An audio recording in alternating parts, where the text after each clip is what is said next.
होती है कि कांग्रेस पार्टी किसी मुसलमान को क्यों वज़ीर आला नहीं बना सकती। तनवीर सेठ ने बन सकते हैं कोई भी उम्मीदवार। कल का दिन मैं भी बोल दूंगा मैं भी उम्मीदवार हूँ बोल के। उसके बाद हाईकमांड की मर्जी है। हाईकमांड जिसको चाहे वो सीएम बना सकते हैं। के नाम लिए हाँ, लेकिन किसी मुस्लिम लीडर का नाम आपने नहीं लिया। सीएम इब्राहिम में साहब का मैं समझ गया आपका इशारा। सीएम इब्राहिम साहब ने भी पूछा है, वो भी बन सकते हैं। अगर हाईकमांड चाहिए तो बन सकते हैं, क्यों नहीं बन सकते। बैंगलोर से जुड़ी सारी लेटेस्ट खबरों के लिए हमारे चैनल सेकुलर टाइम्स को सब्सक्राइब करें और बेल आइकन दबाना ना भूलें।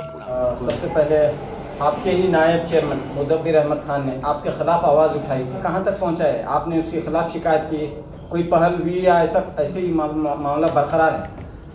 बरकरार तो नहीं है, it is a dead issue. हाँ। इसलिए कि जॉन कर्नन ने अपना अपॉलॉजी लेटर दे दिया था, वो हमने सेंटर को भेज दिया था हमारे एआईसीसी चेयरमैन के पास। और इनके ऊपर जो एक्शन लेना है वो उनके ऊपर एआईसीसी के ऊपर है।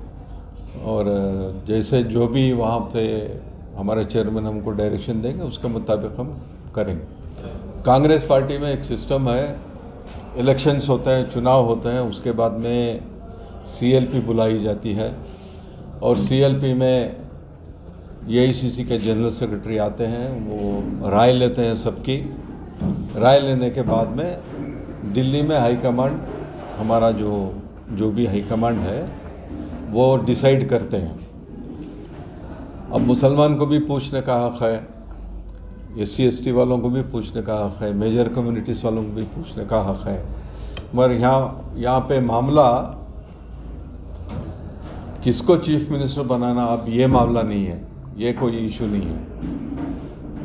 इसलिए कि बीजेपी की सरकार है, सीट खाली नहीं है, इलेक्शन 2023 में है और चंद लोगों ने जो कहा है कि सिद्धरामैया को चीफ मिनिस्टर वापस बनाना चाहिए। सिद्धरामैया साहब भी हमारे सीनियर लीडर हैं,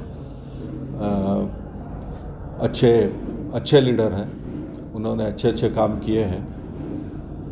और साथ साथ में जो हमारे पार्टी के सदर जनाब DK शिव कुमार साहब हैं, उनमें भी खूबियां हैं। उनकी खूबियां देखकर ही तो शायद सोनिया गांधी ने उनको प्रेसिडेंट बनाया हो।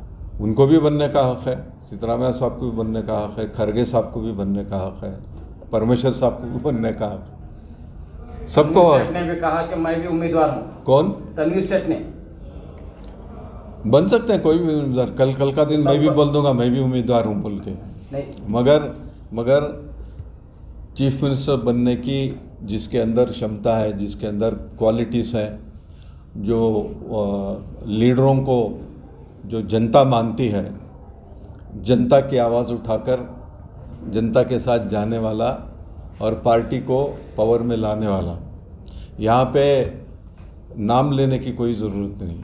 हमारा तो सिर्फ इतना, मेरी दरख्वास्त सिर्फ इतनी है, एक बहुत अच्छा माहौल कांग्रेस पार्टी के लिए कर्नाटका में बनता है यहाँ, और हमारी ये ड्यूटी बनती है कि कांग्रेस वाले होकर के इस माहौल को बनाते चलें और बढ़ाते चलें, ताकि आइंदा आने वाले चुनाव में कांग्रेस पार्टी मेजॉरिटी के साथ जीत करके आए। उसके बाद हाईकमांड की मर्जी है, हाईकमांड जिसको चाहे वो सीएम बना सकते हैं। हाईकमांड का आदेश मानना हम लोगों का फ़र्ज़ बनता है एज ए कांग्रेसमैन।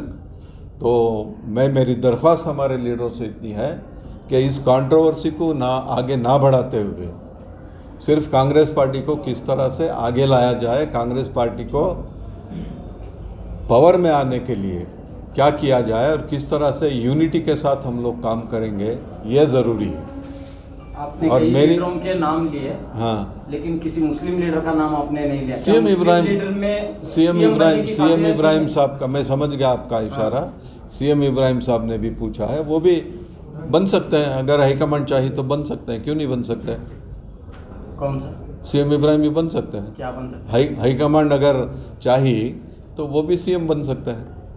और लोगों का सपोर्ट चाहिए, MLAs का सपोर्ट चाहिए।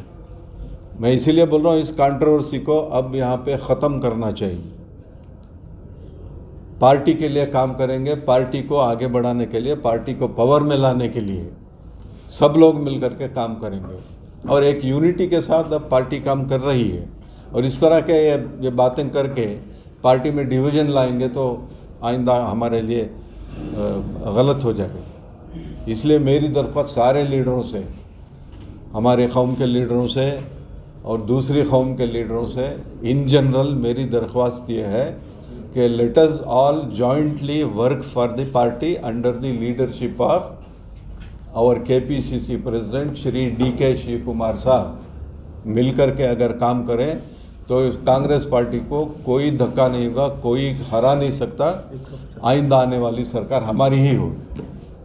2 जुलाई को इसी साल अगले महीने 2 जुलाई को मेरे 6 साल कंप्लीट हो रहे हैं और इन 6 सालों में मैं सारे कर्नाटक के जितने भी हमारे ऑफिस बेरर्स हैं, डिस्ट्रिक्ट चेयरमैन्स हैं, बहुत से जगह हमने बदलाया भी था। 3 बार मेरे ख्याल से स्टेट की कमेटी भी रिवैम्प हुई थी। उसके बावजूद भी जो हमारे साथ में पहले कमिटीज़ में थे फिर दूसरी कमिटीज़ में आए, सब लोगों ने मेरा मिलकर के साथ दिया और माइनॉरिटी डिपार्टमेंट के हर एक फंक्शन में सब लोगों ने मेरा साथ दिया। इसलिए स्टेट के सारे उन सब लोगों का मैं शुक्रिया अदा करना चाहता हूं जो मेरे से जुड़े हुए थे और आज भी जुड़े हुए हैं और इंशाल्लाह मैं जब तक रहूँगा तब तक जुड़े रहेंगे।